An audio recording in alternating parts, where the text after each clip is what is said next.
అందరికీ మన ప్రభువును రక్షకుడైన యేసుక్రీస్తు వారి పేరిట ప్రత్యేకమైన వందనాలు.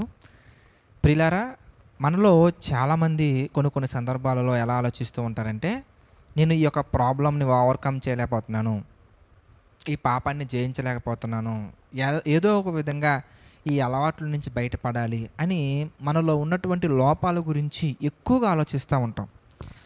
అయితే అలా ఆలోచించి మనలో ఒక తత్వం అనేది ఏర్పడుతుంది. అదేంటంటే, నేను ఇంకా మారను, నేను ఇంకా ఎదగలేను, నేను ఇంకా బలపడలేను, నా వల్ల కాదు అని ఒక ఆలోచన మనలో వచ్చేస్తూ ఉంటుంది. అయితే ఒక విషయం గుర్తుంచుకోవాలి, ఈ యొక్క ఉదయకాల సమయమున దేవుడు ఈ విధంగా ఆలోచించే వాళ్ళందరికీ కూడా ఒక చక్కటి సమాధానాన్ని వాక్యానుసారంగా తెలియజేయబోతున్నారు. అదేంటి మనం చూస్తే కనుక యోహాను సువార్త 15వ అధ్యాయం మనం చూద్దాం. యోహాను సువార్త 15వ అధ్యాయం మనం చూస్తే 1-2 వచనాలు మనం చూద్దాం. నేను నిజమైన ద్రాక్షావల్లిని, నా తండ్రి వ్యవసాయకుడు, నాలో ఫలింపని ప్రతి తీగను ఆయన తీసి పారవేయును, ఫలించు ప్రతి తీగ మరి ఎక్కువగా ఫలింపవలనని దానిలోని పనికిరాని తీగలను తీసివేయును. ప్రియులారా, మీరు బాగా ఆలోచిస్తే మనం దేవునికి వాక్యానికి అంటుకట్టబడి ఉండాలి. అయితే మనలో ఉన్నటువంటి లోపాలను మనం చూసి ఆ లోపాలను పెంచుకుంటూ వెళ్ళే ప్రయత్నం సహజంగా చేస్తూ ఉంటాము. కానీ బాగా ఆలోచించండి, ఎక్కడైతే నువ్వు లోపం కలిగి ఉన్నామో ఆ లోపాన్ని తీసివేసుకోవడానికి దేవుడు ఏం చేస్తారంటే, ఆ సందర్భంలో నీకు అనేకమైనటువంటి మంచి మార్గాన్ని నీ ముందు పెడతా ఉంటారు. అయితే మనం ఆ క్షణం ఏం చేస్తూ ఉంటామంటే, మంచి మార్గంలో వెళ్లకుండా చెడు మార్గాన్నే సెలెక్ట్ చేసుకుంటూ ఉంటాం.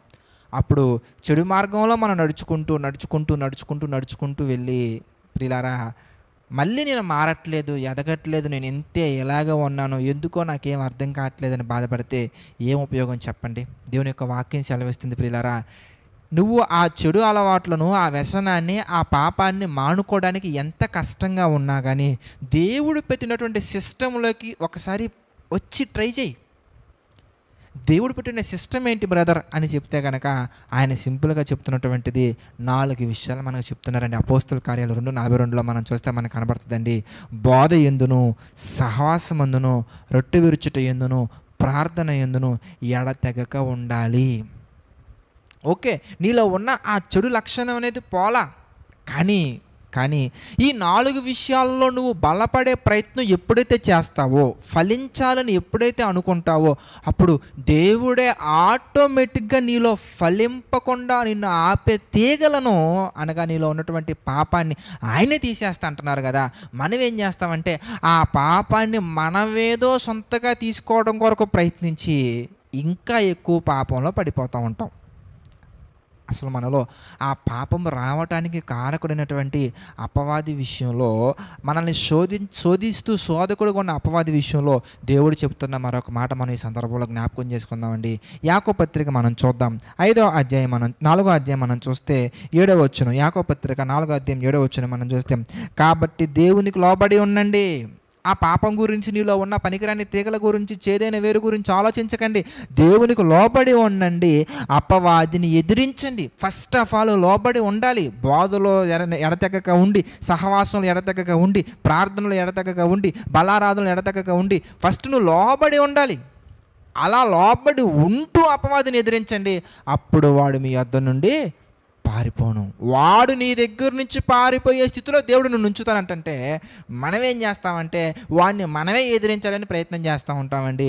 ఒక విషయం గుర్తుంచుకోండి, ఆయనలో ఫలింపవాలని ఎప్పుడైతే ప్రయత్నిస్తామో ఆ ప్రయత్నంలో భాగంగా ఆయనే మనలో ఉన్న పాపాన్ని తీసేస్తా అంటున్నారు. అందుకే మరొక మాట మనం చూస్తాం, రోమపత్రిక 16:20లో మనం చూడొచ్చండి. సమాధానకర్తయగు దేవుడు సాతానును మీ కాళ్ళ కింద శీఘ్రముగా చెతక త్రొక్కించును. ఎప్పుడయ్యా అంటే ఆయనకు లోబడి ఉన్నప్పుడు, ఎప్పుడయ్యా అంటే ఆయన కార్యాలలో నువ్వు ఉన్నప్పుడు, ఎప్పుడయ్యా అంటే ఆయన మాటకి, ఆయన ఆలోచనకి, ఆయన యొక్క అధికారానికి, నీ ప్రవర్తన అంతటి మీద అధికారం ఇచ్చినప్పుడు. కనుక మనలో ఉన్న లోపాలను మనం తీసుకోవాలంటే మంచి మార్గాన్ని దేవుడు తెలియజేశారు కాబట్టి ఆ ప్రకారంగా నడుచుకుంటూ దేవుని చిత్తాన్ని మనందరి జీవితంలో నెరవేరుద్దాం. ప్రార్థన చేసుకుందాం. ప్రతి ఒక్కరు ప్రార్థనలు ఏకీభవించండి. ప్రేమగల తండ్రి, దయగల దేవ తండ్రి, అనేకమైన మంచి విషయాలు ప్రభువా ఈ డైలీ డివోషన్ ద్వారా మాట్లాడుతూ మా అందరి జీవితాల్లో వెలుగులు నింపుతున్నందుకు కృతజ్ఞతాస్తుతులు చెల్లించుకుంటున్నాం తండ్రి. ప్రభువా ఈ డైలీ డివోషన్ వింటున్నటువంటి వారిని జ్ఞాపకం చేసుకోండి తండ్రి. విని వాటి ప్రకారంగా గైకొనాలనే ఆలోచన కలిగి మా తండ్రి ప్రయత్నిస్తున్న ప్రతి ఒక్కరిని జ్ఞాపకం చేసుకోండి, దీవించండి, నడిపించండి తండ్రి. ప్రభువా ఈ యొక్క వాక్యాన్ని విని గైకొనటం మాత్రమే కాకుండా తండ్రి, ఈ డైలీ డివోషన్ తండ్రి ఎంతోమందికి షేర్ చేస్తున్నటువంటి ప్రతి బిడ్డను ప్రభువా పేరు పేరున జ్ఞాపకం చేసుకోండి తండ్రి. ప్రతి ఒక్కరిని మీరు దీవించండి, ఆశీర్వదించండి తండ్రి. వారి కుటుంబాల్లో ఎటువంటి ఆర్థిక, ఆరోగ్య, మానసిక సమస్యలు లేకుండా తండ్రి మీ చిత్త ప్రకారం నడిపించండి, బలపరచండి తండ్రి. ప్రభువా పరసంబంధమైన దేవులతో మా తండ్రి ప్రతి ఒక్కరిని నింపండి. ప్రభువా ఈ యొక్క ప్రతి విషయాన్ని తండ్రి ఎవరైతే ఆలోచిస్తున్నారో, ఆచరిస్తున్నారో ప్రతి ఒక్కరిని జ్ఞాపకం చేసుకోమని, దీవించమని, ఆశీర్వదించమని, అదేవిధంగా తండ్రి ఈ పరిచర్యను కూడా మీరు జ్ఞాపకం చేసుకుని తండ్రి దీవించండి, ఆశీర్వదించండి తండ్రి. ఈ పరిచర్యను ప్రభువా ఎవరైతే ఈ పరిచర్యలో పార్టిసిపేట్ చేస్తున్నారో వారిని కూడా మా తండ్రి మీ చిత్త ప్రకారంగా జ్ఞాపకం చేసుకోండి, రెట్టింపు దేవులతో బలపరచండి, ఆశీర్వదించండి తండ్రి. ప్రభా సమస్త మహిమ, ఘనత, ప్రభావాలు మీకే చెల్లించుకుంటూ ప్రతిదీ మీ చిత్త ప్రకారంగా జరిగించమని, నడిపించమని మా ప్రభువును రక్షకుడైన యేసుక్రీస్తు వారి పేరిట ఈ ప్రార్థన అడిగి పెట్టుకుని చున్నాము తండ్రి. ఆమెన్. అందరికీ వందనాలండి. God bless you all.